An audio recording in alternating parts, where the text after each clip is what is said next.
O'Shea, I thought, did a good enough job where I'm like, okay, yeah, I like him. I like his character. I like him in this movie. But unfortunately, the movie they were in, it had the personality of a wet mop.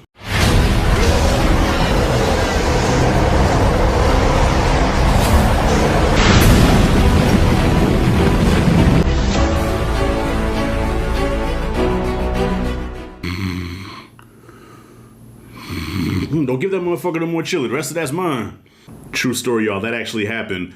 I don't know if I said it out loud or if I said it in my head, but I know I definitely thought it. All right, y'all. First movie review covering a 2025 film, and I'm starting out with Den of Thieves, Pantera, starring Gerard Butler, Ice Cube Jr., also known as O'Shea Jackson Jr., in a heist film sequel to the Den of Thieves that came out a few years ago with 50 Cent and Liv Schreiber's little brother. And I don't remember much about that movie. I just remember that movie boring the shit out of me and not a lot going on. And this one is no different. Same director and everything. No 50 Cent, no Liv Schreiber's little brother, just King Leonidas and O'Shea Jackson Jr., also known as Ice Cube Jr.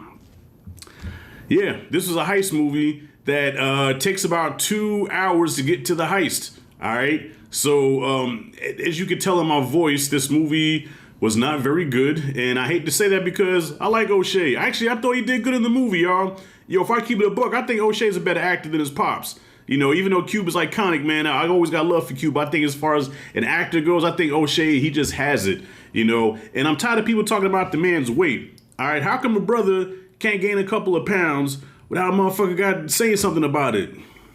You know what I mean? Let that man live. If you want to eat lobster and steak and shit, let that be his prerogative. Yeah, y'all got jokes in the man, let that man live. All right, he still has a good screen presence. He did a good job in this movie. I think him and Gerard Butler worked well together.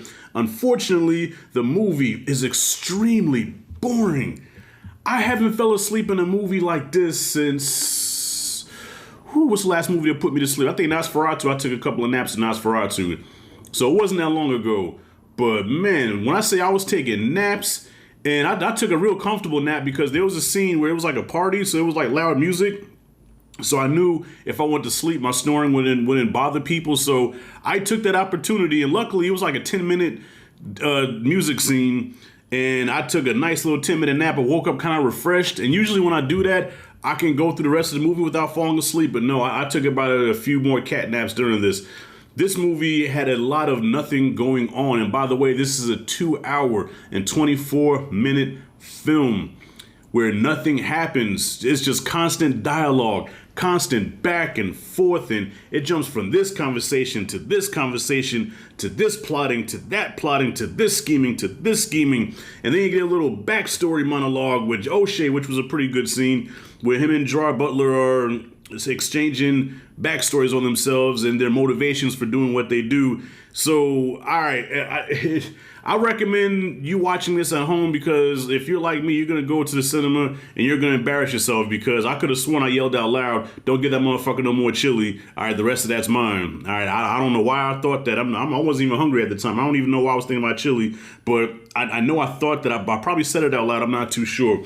But this movie was extremely boring. So if you watch this at home, just go right to the heist scene. Okay, so the heist scene was actually pretty decent. The heist scene was not bad. So when it got to that part, I was like, okay, now we're getting somewhere. But because for 2 hours, nothing happened, by the time it did get to the heist stuff, I didn't care.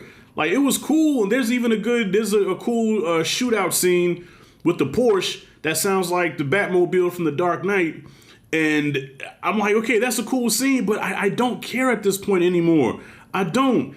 And it sets up for a sequel. And I don't care to see the sequel. Like, so this is going to turn into a cat and mouse game between Gerard Butler and O'Shea. There's going to be some Fast and Furious Hobbs and Dominic Toretto type shit. All right. So, yeah. In a nutshell, Den of Thieves Pantera was a bore. And it's sad because I can tell Gerard Butler really tried here. Him and O'Shea really tried. You know, Gerard Butler, I feel, breathed a lot of life into this film that it needed, but unfortunately it wasn't enough. O'Shea, I thought, did a good enough job where I'm like, okay, yeah, I like him. I like his character. I like him in this movie.